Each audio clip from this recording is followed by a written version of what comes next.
ও মা, আমি না তোমার কলিজার টুকরা, আমার নিঃশ্বাস নিতে কষ্ট হচ্ছে মা, আমার কেমন জানি দম বন্ধ হয়ে আসছে, আমার কেমন জানি নিঃশ্বাস বন্ধ হয়ে আসছে, মা গো আমার কেমন জানি চোখটা বন্ধ বন্ধ হয়ে আসছে, আমার মন বলছে আমি তার বেশিক্ষণ দুনিয়াতে থাকবো না।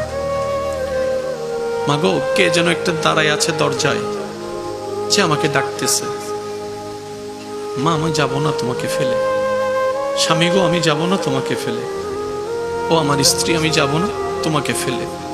ছোট্ট ছোট্ট বাচ্চাদের দিকে তাকায় হয়তো মন বলবে, বাবারে তোদেরকে ফেলে যাওয়ার ইচ্ছা আমার নাই।